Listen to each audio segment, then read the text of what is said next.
তৃণমূলের ছোঁয়ায় কত কিছুই না হয়। তাজমহল গায়েব হয়, রুমাল বেরালো হয়।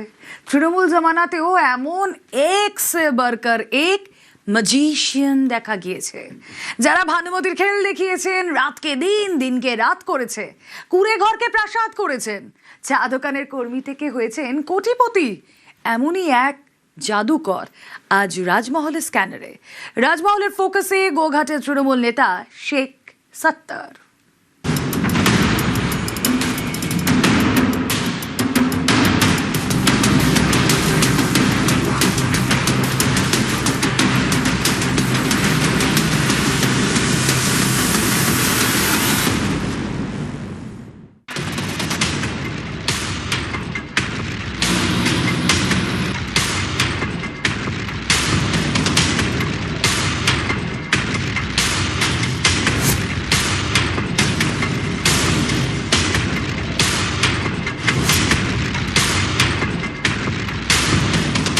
চায়ের দোকানের কর্মী, অর্ডার অনুযায়ী হাতে হাতে চা, মুড়ি, ঘুগনি পৌঁছে দেওয়া, এটাই কাজ।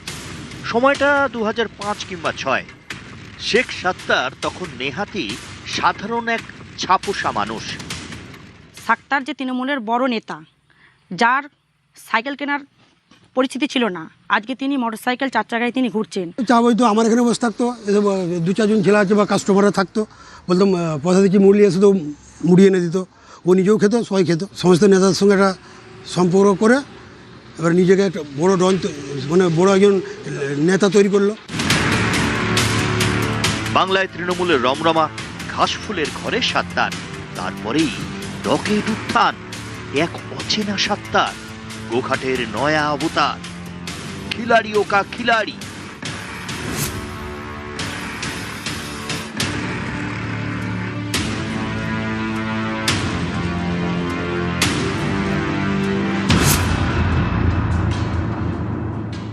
দু 2016 থেকে 2026, 10টা বছর। এই 10 বছরেই পাড়ার চেনা সত্তার গোঘাটের বাদশা। বেলিতে ওই শ্রীমন্ত সিংহ রায়, ওনার বাড়িতে বোম মারে, পুলক সিংহ রায় বাড়িতে বোম মারে। কাজ হচ্ছে দাদাগিরি করা, মস্তানি করা, কেউ কিছু বললে তাকে তুলে নিয়ে যে ঘরে বন্দুক ঠেকিয়ে টাকা কালেক্ট করা। অনেকে বলেন তৃণমূলী ময়দানে সত্তারের গডফাদার ছিলেন বিধায়ক মানস মজুমদার। মানস মজুমদারের ডান হাত হয়ে উঠেছিলেন সত্তার। বিধায়কের বরাভয়, সত্তারকে আর পায় কে? বালি চুরি থেকে তোলাবাজি, ভয় দেখিয়ে জমি লুট, গোঘাটের ফাঁকা মাঠে ক্রমেই লম্বা হয়েছে দুর্নীতির ফর্দ। বড় মাথা হচ্ছে যে মানস মজুমদার, আমাদের আগে গোঘাট বিধানসভার এমএলএ ছিলেন। তার হাত ওই সত্তারের মাথায় ছিল এবং সত্তারের সাথে আরও বড় বড় নেতা, কামরুল থেকে শুরু করে বড় বড় লিডার, তারা এইভাবে মানুষকে একটা অত্যাচার করেছে, মানুষকে ভয় ভীতি দেখিয়ে ভয়ে রাখতে। কোটিপতি সত্তার, একাধিক জমির মালিক, পেট্রোল পাম্পের মালিক। এই সেই পেট্রোল পাম্প, হাইওয়ের ধারেই কয়েক কোটির সম্পত্তি।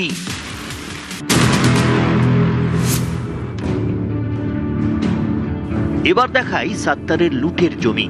আরামবাগ ব্যাঙ্গাই রোডের ধারেই 3 ফসলি জমি, বিঘার পর বিঘা জমি, সবই সত্তারের সম্পত্তি। 2 নম্বরই সম্পত্তি, কোটি কোটির সম্পত্তি। আমরা যেখানটা চাষ করছি সেই সব লিখে নিয়েছে, জোর করে ওকে লিখে লিখিয়ে নিয়েছে। এবার সেটা আমরা জানিনি। সে জমি যে চাষ করতে গেছে তাকে সে আপত্তি দিয়েছে, তুমি আমার জমি আমাকে মেপে ভাগ করো। কতটা জমি? 2 বিঘার ভাগে 1 বিঘা জমি। তারকেশ্বর নদী পাড়ে একের পর এক বালি খাদান। এই খাদান থেকেই দিনের পর দিন বালি চুরি। বালি চুরির গুরু শেখ সত্তার। গুরুরও পেট ভরেছে চেলাদেরও। সত্তারের নাম করে ইনকোয়ারি করুন, ভেরিফিকেশন করুন, বুঝতে পারবেন। বালিখাদও আছে, উত্তরবঙ্গে আছে, টোটাল বালিখাদও আছে। তারপরে যেটা খবর শুনছি, অনেক বালিখাদেরও পান্নাদেরও লাখ লাখ টাকা দেয়নি। অভিযোগ এসবই হয়েছে বিধায়কের বরাভয়ে। বিধায়কের ছবিকে সামনে রেখে সত্তারের সুপার ওভার। সত্তারের লোভের থাবা থেকে রেহাই পাননি বিশেষভাবে সক্ষম সঞ্জিত মণ্ডলও।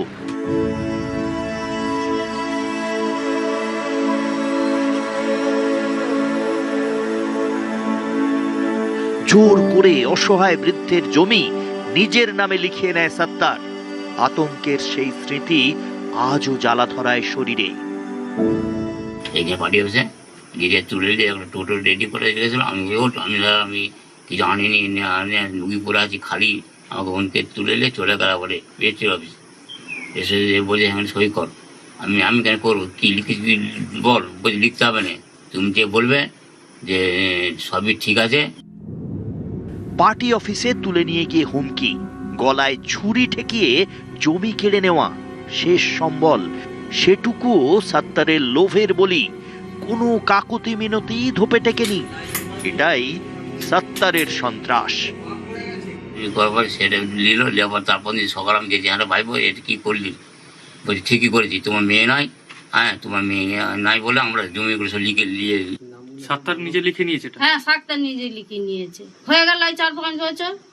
কাউকে জানিয়েছিলেন তখন? হ্যাঁ, পার্টিতে সব জানি, প্রত্যেকটা দিন পার্টিতে গেছি। জুতো ছিঁড়ে গেল পার্টিতে যে তাহলে পঞ্চায়েত কাদের? আমি বলেছি পার্টি অফিসটা কাদের, বড় লোকেদের। এরকম অসংখ্য লুটপাট আর ডাকাতির ইতিহাস ছড়িয়ে ছিটিয়ে রয়েছে গোঘাটের গলিতে গলিতে। গরিব আরো গরিব হয়েছে, চোখের জল শুকিয়ে গেছে, আর সত্তারের সম্পত্তি লাফ দিয়ে বেড়েছে। এই দেখুন তার নমুনা, তৃণমূল নেতা সত্তার শেখের বাড়ি। থুড়ি রাজমহল, যে কোনো বড় আবাসনকেও হার মানাবে সত্তারের এই 7 মহল। গ্যারাজে দামি গাড়ি, জমি হারিয়ে নিঃস্ব হয়েছেন সঞ্জিতরা, আর অন্যদিকে লুটের টাকায় অট্টালিকা হাঁকিয়েছেন সত্তাররা। সেই অট্টালিকার সিমেন্ট বালিতে মিশে আছে এমন হাজার হাজার সঞ্জিতের চোখের জল।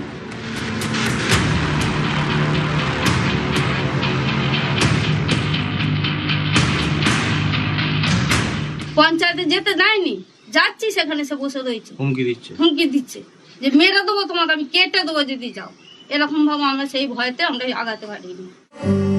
সঞ্জিত একা নন, সত্তারের সন্ত্রাসের বলি শেখ মতিউল্লাহ। মতিউল্লাহর গায়েও জমি লুঠের যন্ত্রণা। ছোট্ট একটা টায়ারের দোকান ছিল মতিউরের। সেই দোকানটার উপরেই একদিন নজর পড়ল সত্তারের। একদিন সেই দোকানে সত্তারের হামলা, ভেঙে গুঁড়িয়ে দেওয়া হলো মতিউরের দোকান। সেই জমিতেও ভাগ বসালো সত্তার বাহিনী।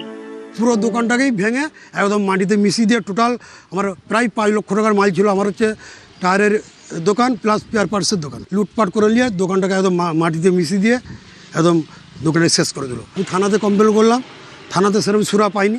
এই যে আমি রিপোর্ট করছি, হয়তো আমাকে আমার লোক দিয়ে বা গুন্ডা বাহিনী দিয়ে আমাকে মার্ডার করে দিতে পারে। তৃণমূল শাসনে এভাবেই হারিয়ে গেছে বহু স্বপ্ন, গুঁড়িয়ে গেছে খেটে খাওয়া মানুষের সম্বল, কেড়ে নেওয়া হয়েছে মান সম্মান ইজ্জত। তৃণমূলের এইসব এজেন্ট নেতাদের কালেকশনে টাকা ঢুকেছে বহু পকেটেই। শুধু কেষ্টা বেটাই চোর নয়, চোরের তালিকা আরো দীর্ঘ, যে তালিকা ক্রমশ প্রকাশ্য। 15 বছরের তৃণমূল রাজত্ব, এই রাজত্বেই রাজ্যের দফা রফা, দিকে দিকে লুট আর সন্ত্রাসের ছবি। ক্ষমতার পালাবদল হতেই মুখ খুলছে জনতা, বেরিয়ে আসছে তৃণমূল জমানার অন্ধকার অধ্যায়। হুগলির গোঘাট থেকে শুভদীপ ঘোষ, নিউজ 18 বাংলা।